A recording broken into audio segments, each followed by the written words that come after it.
पहलवानों और सूरमाओं के दंगल में दो पाकिस्तानियों के चर्चे हैं। एक तो है Asian boxing champion Mohammad Shoaib, जिनके ताबड़तोड़ मुक्कों और घूंसों से कोई हरीफ बच नहीं रहा, और दूसरे हैं ताकतवर तनसाज रमीज इब्राहिम, बॉडी बिल्डिंग की दुनिया में मेडल्स पर मेडल्स हासिल कर रहे हैं। सबसे पहले हम आपकी मुलाकात करवाते हैं रमीज इब्राहिम से। थाईलैंड में वर्ल्ड बॉडी बिल्डिंग चैंपियनशिप में 3 कैटेगरीज में 3 गोल्ड मेडल इन्होंने जीते।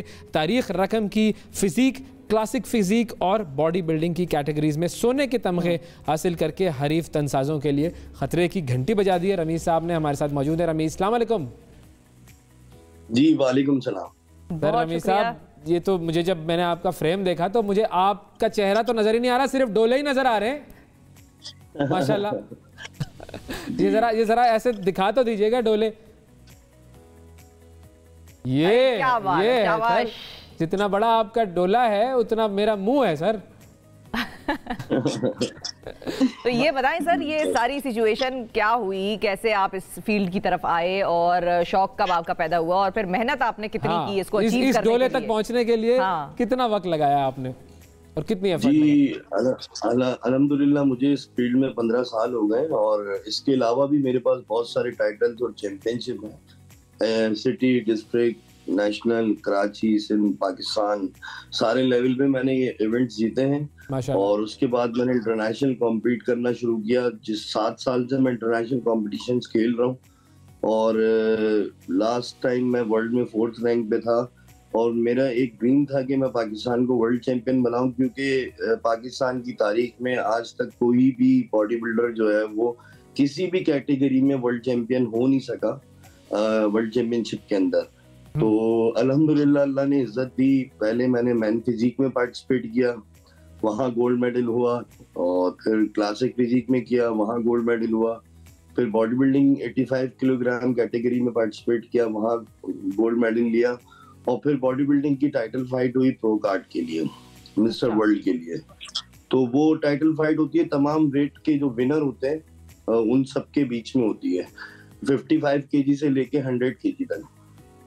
तो उसमें मैंने उस टाइटल फाइट को विन किया और मैं पाकिस्तान के लिए प्रो कार्ड के लिए आया।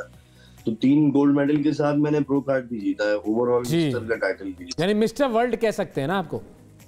जी बिल्कुल बिल्कुल, मिस्टर वर्ल्ड है जी हमारे साथ, जबरदस्त। अच्छा, वैसे ये जो ऐसी फिजिक है जो हैवी बिल्ट होते हैं और जिनके डोले शोले होते हैं, ये फिजिक बनती कैसे है? जरा डाइट भी बताइएगा जो आप प्रॉपरली लेते हैं, और फिर जो एक्सरसाइजेज हैं वो क्या सिर्फ वेट लिफ्टिंग ही है या ये ओवरऑल डेवलप कर जाती है अच्छी डाइट और प्रॉपर एक्सरसाइज से? ऐसा नहीं है, इसके लिए बहुत ज्यादा कंसिस्टेंसी चाहिए वर्कआउट में, डाइट में, और डिसिप्लिन चाहिए होता है आपके रूटीन के अंदर। आपने टाइम टू टाइम सोना है, टाइम टू टाइम मील लेनी है, 2-2 घंटे से आपने खाना होता है। इसके अंदर 2 डिफरेंट सिनेरियो होते हैं, एक ऑफ सीजन होता है, एक ऑन सीजन होता है। ऑफ सीजन के अंदर आपने लीन मसल मास गेन करना होता है, जिसके अंदर डाइट थोड़ी डिफरेंट होती है। उसमें हम बीफ और कार्बोहाइड्रेट वगैरह, मतलब इस तरह की चीजें, फैट्स थोड़े ज्यादा रखते हैं। और जब हम श्रेडेड साइकिल पे आते हैं, जब इवेंट करीब होता है, तो 2 महीने पहले हम कार्ब्स कम कर देते हैं, फैट्स खत्म कर देते हैं और प्रोटीन पे ज्यादा आ जाते हैं। तो इस तरह से, और हमारा जो खाना होता है वो आम खानों की तरह नहीं होता। हम बिल्कुल बॉयल खा रहे होते हैं या स्टीम खा रहे होते हैं, और उसमें ना तो कोई स्पाइसेस होते हैं, ना कोई ऐसा कुछ नहीं होता टेस्ट वगैरह। लेकिन हमारी जो डाइट होती है वो बड़ी एक्सपेंसिव होती है पर डे। अब आजकल के दौर के हिसाब से पर डे 3,500 रुपये, 4,000 रुपये हमें चाहिए होते हैं पर डे के लिए, कि हमने इतना खाना है। तकरीबन 3 दर्जन अंडे और क्या कहते हैं उसके एग वाइट्स होते हैं, फिर 2 किलो आपकी चिकन होगी, फिश होती है, फिर अगर आप बीफ पे हैं तो बीफ का कीमा होता है, बेक पोटैटोज होते हैं, ओट मील होता है, पीनट बटर होता है, ब्राउन ब्रेड होती है। ये सारी चीजें होती हैं डाइट के अंदर, ये लेके चल रहे होते हैं। और फिर ट्रेनिंग, दिन में 2-2 दफा ट्रेनिंग होती है, और एंड के डेज में हमें धूप में लेटना होता है, बॉडी को टैन करना होता है, कार्डियो करना होता है ज्यादा से ज्यादा। तो बहुत हार्ड वर्क है। तो ये जो मैं कर तो मैं भी लूं ये सारी चीजें, कोई मसला नहीं है, लेकिन बस सुस्ती बहुत है मेरे अंदर। सुस्ती बहुत है वैसे के अंदर। ये मैं सवाल ये पूछना चाह रही हूँ कि ये जो मतलब 12 अंडे, इतनी ज्यादा क्वांटिटी में चिकन या बीफ, इससे वैसे अदरवाइज तो आम आदमी की हेल्थ जो है वो बड़ी मुतासर ही हो जाए। 2 अंडे खा के ब्लड प्रेशर उसका कहाँ से कहाँ पहुंच जाए, और फिर वो कोलेस्ट्रॉल के सारे मसाइल। तो ये वेट लिफ्टर्स हों या बॉडी बिल्डर्स हों, उनको इस किस्म के मसाइल नहीं होते इतनी हैवी और इतनी ज्यादा डाइट से? वो कैसे मैनेज होती है? नहीं, डाइट ज्यादा, देखें डाइट ज्यादा नहीं होती, इसकी बकायदा कैलकुलेशन होती है। हम डाइट को अपनी कैलकुलेटेड अमाउंट इस तरह करते हैं कि हमारा जो बॉडी वेट होता है हम उसको एलबीएस में कन्वर्ट करते हैं, फिर उतने ग्राम प्रोटीन, कार्ब्स और फैट्स को डिजाइन करके उस हिसाब से अपनी डाइट को मेंटेन करते हैं। और इसमें अंडे जो है हम जर्दी के साथ नहीं खा रहे, विदाउट यॉक खा रहे होते हैं, सिर्फ व्हाइट खा रहे होते हैं, ठीक है। और फिर उस हिसाब से हम अपनी कैलोरीज को भी बर्न कर रहे होते हैं, हार्ड वर्क भी उस हिसाब से चल रहा होता है। इतनी टफ ट्रेनिंग होती है, इतनी टफ वेट लिफ्टिंग होती है, फिर साथ साथ 3 तो वर्कआउट रूटीन होते हैं दिन में, एक कार्डिक रूटीन है, 2 मसल ट्रेनिंग के रूटीन है। तो जब आप इतनी ट्रेनिंग करेंगे, इतना हार्ड वर्क करेंगे तो वो डाइजेस्ट हो जाती है।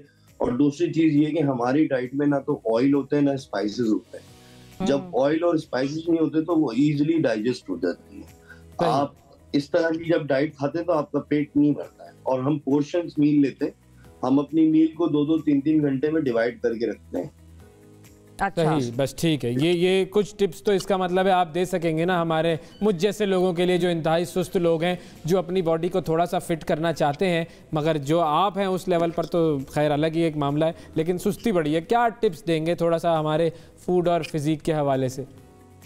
देखिए, सबसे अच्छी चीज ये है कि एक तो अपने रूटीन के अंदर कोई भी ऐसा शेड्यूल लाएं जो सही है। आपकी प्रोफेशनल लाइफ है, आप बिजी होते हैं, मगर कोई ऐसा रूटीन जरूर करें, चाहे उसमें कोई गेम खेलें, कोई एक्टिविटी जरूर करें जिससे आपकी कैलोरीज बढ़ लो। स्विमिंग करें, जिमिंग करें, या कोई बैडमिंटन खेलें, क्रिकेट खेलें, फुटबॉल खेलें, कुछ भी आपने एक्टिविटी जरूर करनी है एक दिन के अंदर। या कुछ नहीं कर सकते तो रन करें, जॉगिंग करें। और साथ साथ जो है अपनी डाइट को पोर्शंस मील में डिवाइड करें।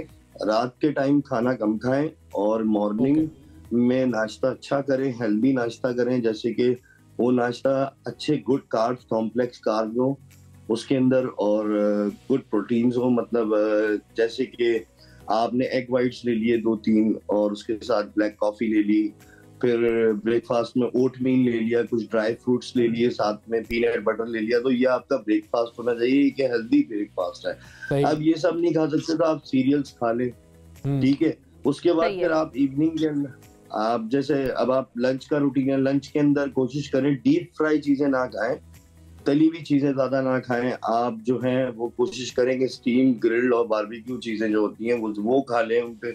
और रोटी का इस्तेमाल, जो हमारे पुराने लोग कहते हैं कि रोटी में ताकत है, तो पूरी दुनिया में रोटी सिर्फ इंडिया, पाकिस्तान और एक आध कंट्री है जहाँ पे इस्तेमाल होती है, उसके अलावा आपको कहीं रोटी नजर नहीं आएगी। तो ये कॉन्सेप्ट बहुत गलत है। ठीक है, रोटी गंदुम है, उसमें ताकत होती है, लेकिन उसमें कैलोरीज बहुत हाई होती है, तो रोटी को थोड़ा अवॉइड करें। और कॉम्प्लेक्स कार्ब, गुड कार्ब जो होते हैं, बॉइल्ड राइस, स्टीम राइस, उसके ऊपर लेके चलें। दिन में आप वो खा सकते हैं, ब्राउन ब्रेड ले सकते हैं। रात के अंदर जो है आप कुछ भी बारबेक्यू वगैरह ले सकते हैं, जिससे जो है आपकी डाइट बैलेंस रहेगी, मेंटेन रहेगी। जबरदस्त। मैं ये नहीं कहता कि आप बिल्कुल हमारी तरह रूटीन कर लें, बोबला हुआ खाना शुरू कर दें, ऐसा नहीं हो सकता। एक आम आदमी प्रोफेशनल लाइफ के अंदर ये सारे रूटीन को फॉलो नहीं कर सकता। तो वो सिर्फ इतना ख्याल करे कि वो अपने खाने पीने पे थोड़ा सा पोर्शन मील में करे और थोड़ी तवज्जो दे, और बाकी वो खुद ब खुद अपने आप को फिट फील करेगा। बस इंशाल्लाह आज से मैं ये टिप्स शुरू कर रहा हूँ, और ये टिप जो है ना, इसका हम बनाएंगे क्लिप कि मिस्टर वर्ल्ड ने क्या टिप्स दी हैं। ये हैं असल टिप्स। थैंक यू सर, बहुत शुक्रिया अदा करेंगे रमीज साहब, आपका वक्त दिया आपने, और हमारी तरफ से बहुत सारी दुआएं पूरी कौम की आपके साथ हैं कि आप इसी तरीके से चैम्पियनशिप्स पर चैम्पियनशिप जीतते रहें, गोल्ड मेडल्स पर गोल्ड मेडल लेते रहें। थैंक यू जी, बहुत शुक्रिया।